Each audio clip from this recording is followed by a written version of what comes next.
How do you handle a prospect who is looking for a discounted price? Well, I haven't met too many prospects who aren't looking for a discounted price. So, yeah, this is a pretty common one. And most salespeople cave. They do. Most salespeople identify with the prospect, and because when salespeople go out to buy things, they want to get a low price. And so when the prospect asks for a lower price, they go, well, yeah, that makes sense. Let me see if I can get you a lower price. This is the age-old problem in sales because business owners, right, law firm owners, principals. I mean, you're one part of your job is to, as a principal, is to keep the profit margins somewhere near where they need to be for everybody to make a living. And so if we all went around discounting our services, it would be a train wreck. We wouldn't be around long. And of course, from a salesperson standpoint, if you're on any variable compensation, you're going to make less money yourself. So why in the world would you identify with the customer and have empathy for their request for a discounted price? Having said that, I would also say this: good for the customer to ask. Right? They're being a good steward of their resources, so good for them. Good job. We, on the other hand, in sales, we need to be good stewards of our resources. And so you hear about this win-win thing and negotiations and all that. But bottom line, this is really a mindset issue in the salesperson's mind. And so I'm going to give you a couple things you could say when the prospect asks for a discounted solution. And I'm going to give you one thing you shouldn't say. That's probably even better advice. So what we shouldn't say, I'll start with that one, is, well, are you comparing apples to apples? Think about that one.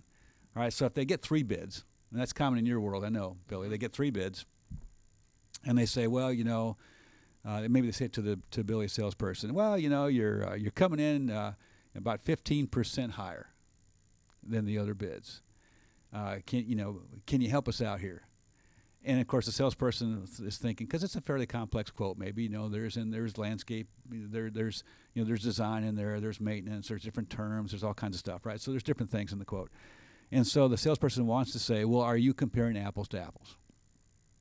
But you think about it, if you say that to a prospect, what you're basically doing is you're telling them they're stupid, right?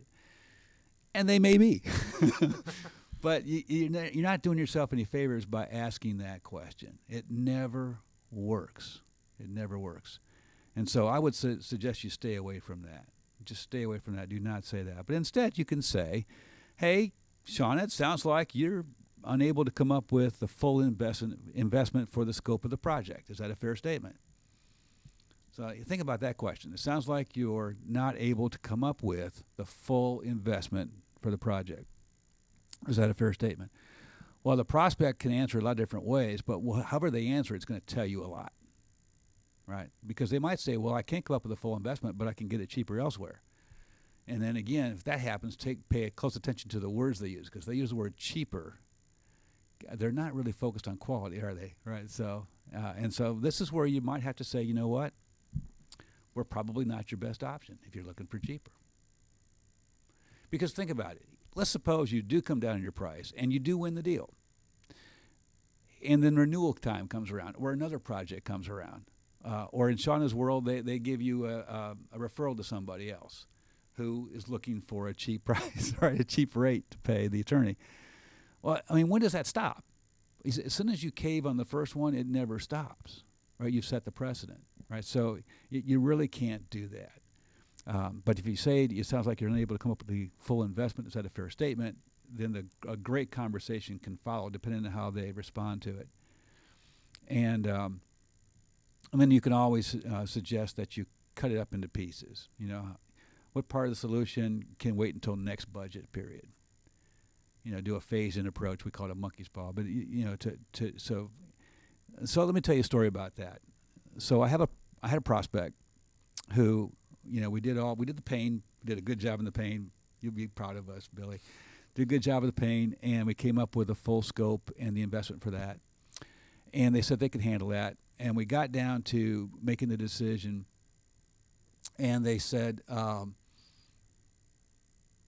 with some things have been happened lately, and we're not sure that we can handle the full scope. So can we talk about, what can you give? I think the exact words were, can you help us out here?